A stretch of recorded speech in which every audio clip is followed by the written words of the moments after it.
أن يكون مفهوم بما لا يقبل اللبس، وأن يفضحون الناس الخونة من الأنظمة اللي تعاونت ويا النظام الإيراني على أوسع نطاق على الرأي العام العالمي وعلى العربي، بأنه مو مثل ما كانوا يقولون أن الإيرانيين كانوا مدافعين عن أرضهم، وإنما الإيرانيين عندهم أطماع توسعية ضد العراق بل وضد الأمة العربية كلها، وقد أعلنوا عنها مو فقط باللسان، تصرفوا على أساسها بمحاولاتهم المستمرة لاجتياز الحدود الدولية للعراق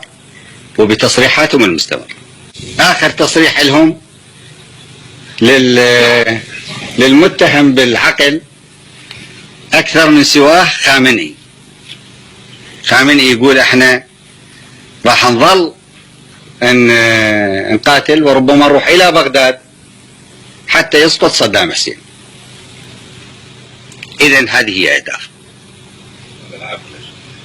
هذه هي الأهداف الحقيقية للنظام الإيراني قبل الحرب، واللي على أساس سوى الحرب، واللي على أساس استمر بالحرب. الهدف إسقاط النظام، مو لأنه بيه فلان وفلان، ولو احنا ما نسمح لأحد أجنبي أن يتحدث عن فلان وفلان، ولكن مو لأنه بيه فلان وفلان،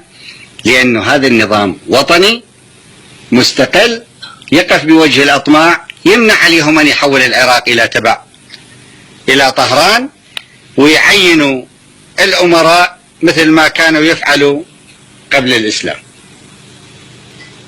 مثل ما كان يفعل كسرى لما كان يعين بعض الأمراء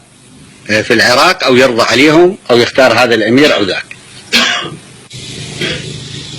لكن هذا الزمن ولا